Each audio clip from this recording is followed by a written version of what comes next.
effect until 1 a.m. tomorrow morning. Cloudy today with a chance for storms. High temperatures reach up to 80. Winds out of the southwest, 5 to 10 miles per hour. Get weather anytime by calling 824-6101 or online at TaylorvilleDailyNews.com. Currently 70. WTIM.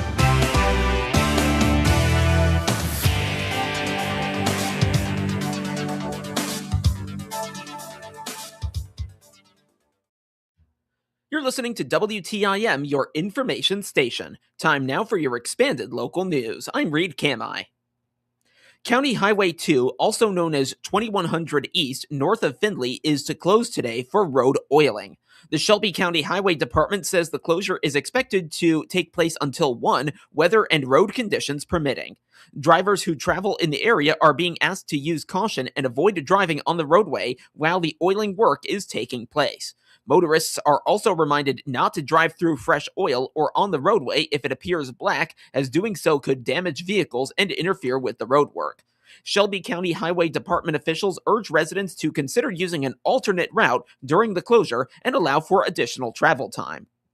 Anyone with questions about the road closure or the scheduled work can contact the Shelby County Highway Department at 217-774-2721 during regular business hours. Questions can also be submitted by email to Shelby, COHWY, at shelbycounty-il.gov. The sale of synthetic kratom will be banned in unincorporated areas of Christian County. The county's board voted in favor of said measure during its August meeting Tuesday night. The vote came following the tabling of the related motion at July's meeting to consider whether to include natural forms of the substance within the ban.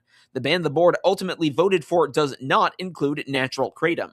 Board Chair Brian Sharp said the extra month gave him and the board time to consult with health department officials and other experts on the matter.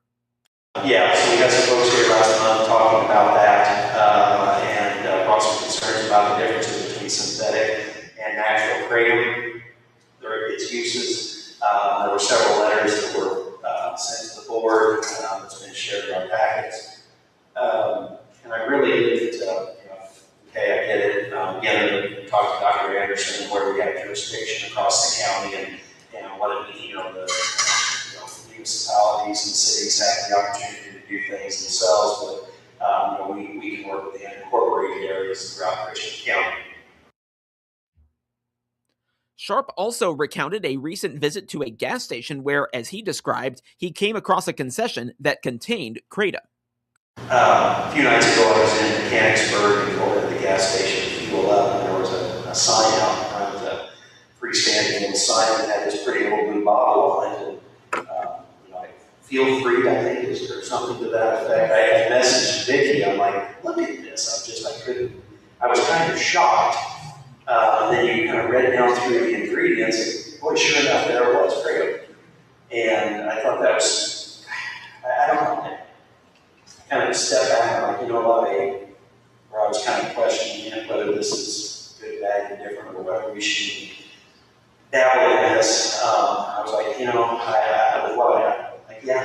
think we should.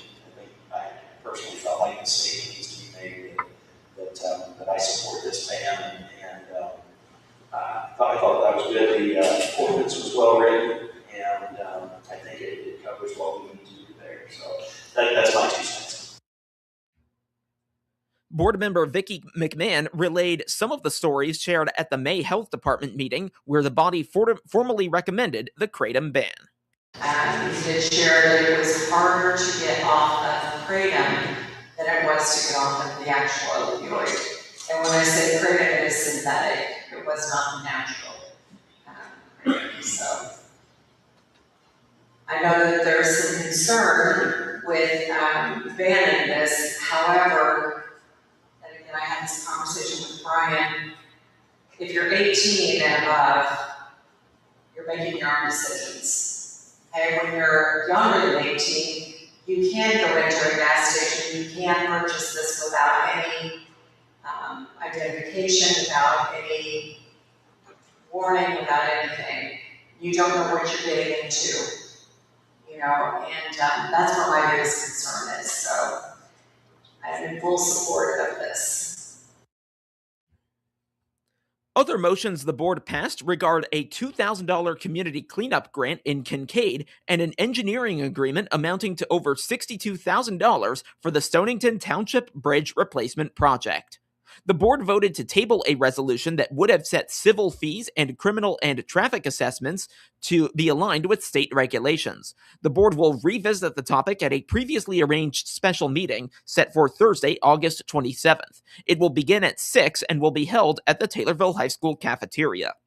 That special meeting was originally dedicated for discussion on temporary restrictions regarding data center construction and carbon dioxide pipeline and carbon sequestration.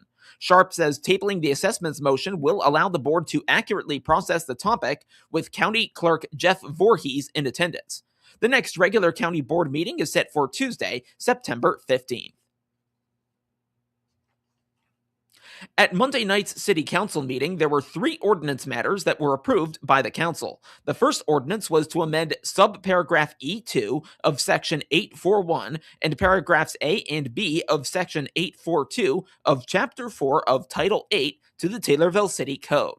This ordinance would affect the water main tapping specifications as well as pipe specifications and installation. The motion was made by Alderman Steve Dorchenez and was followed up with a second from Alderwoman Amy Hagan and was approved 8-0. Ordinance amending subparagraph E2 of Section 8-4-1 and paragraphs A and B of Section 8-4-2 of Chapter 4 of Title 8 to the Taylorville City Code. Tapping, water main specifications, and pipe specifications and installation. Motion. So moved. Alderman Dorchenez, second. Second. Alderman Hagan, questions or comments? Roll call. Steve Dennis. Yes. Steve Dorchenez. Yes. Kathy Driscoll. Yes. Jim Olive. Yes. Amy Hagan. Yes. Doug Brown. Yes. Megan Bryant. Yes. Larry Bud. Yes. Mayor Berry. Yes, motion carries 9-0. The second ordinance was to add no parking to the north side of the 800 block of West Market Street. The motion was made by Alderwoman Megan Bryant, and the second came from Alderman Doug Brown. The motion was approved 9-0. Ordinance adding no parking on the north side of the 800 block of West Market Street. So moved. Motion by Alderman Bryant, second. Second. Alderman Brown, questions or comments? Roll call. Steve Dorchenez. Yes. Kathy Driscoll. Yes. Jim Olive. Yes. Amy Hagan. Yes. Doug Brown. Yes. Megan Bryant. Yes. Larry Bud. Yes. Steve Dennis. Yes. Mayor Berry. Yes.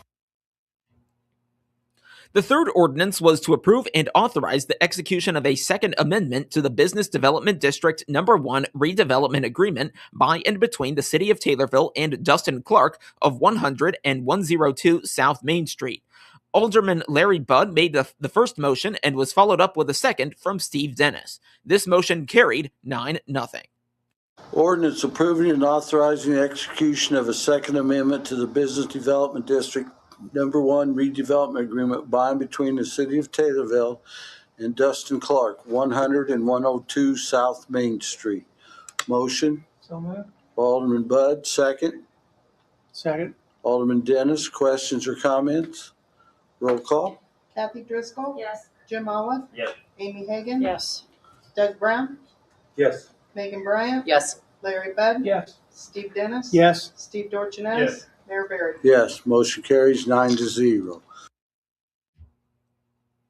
Keep following along with TaylorvilleDailyNews.com for our upcoming story with details from the updates given by Mayor Berry and the Taylorville City Attorney Rocky Romano at Monday night's meeting.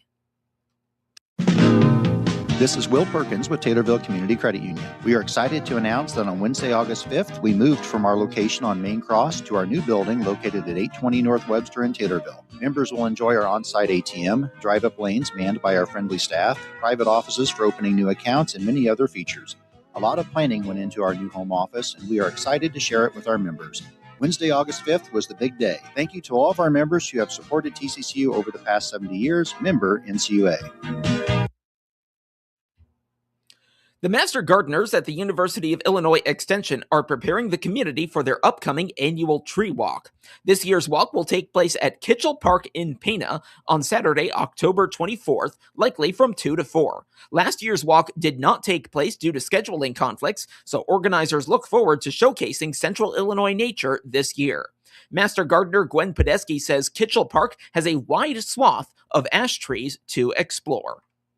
Nathan has a very big, deep love of trees. He provided us with a map that was about as big as this counter that he would like for us to be able to, when we go through and identify the trees, to kind of add those trees to the map. And we usually gather up a group of people and select 10 or 12 trees within a easy walking distance. I think they have like a loop there that Nathan recommended that will not be hard. I mean, you can certainly, if you have mobility issues, if you've got some way to get around, we'll try to help out. But anyway, we think that people will enjoy it. We try to pick a day in October when the color is good in trees, so you can kind of get an idea of what you're going to be looking at as far as autumn.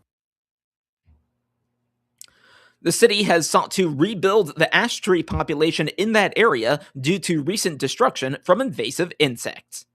When they realized how many of the ash trees, and I don't know if you've heard of emerald ash borer, but it's really devastating, the ash tree population in Illinois, they decided to do something about it because they have several large ashes down there that are of historic significance or really just nice trees in nice spots.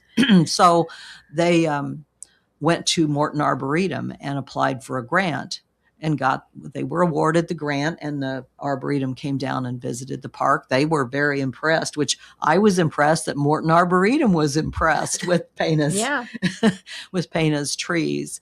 And anyway, they are working on some of them with some of the injection treatments and other things that they've been doing with that. So they're working on that. The Master Gardeners also remind the local public that their help desk is open Thursdays from 9 to 11 through the end of the month. Community members can bring their questions or samples to the Extension's Christian County office at 1120 North Webster Street in Taylorville or call 217-287-7246. More information on the Master Gardeners is available at extension.illinois.edu/MG. Gwen Podesky appeared as a guest on the WTIM Morning Show. Banking is more than just numbers. It's about knowing names, understanding plans, and being there when it counts. At Heartland Bank, we invest in people, businesses, and neighborhoods that make up our communities. Because when our community grows, we grow together. Heartland Bank. Your goals, our community, one future. Visit us today at hbtbank.com. Member FDIC.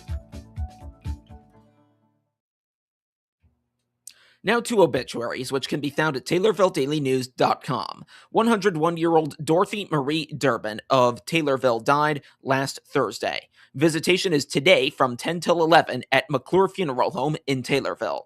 The funeral service will immediately follow. Burial will be at Glen Haven Memorial Garden.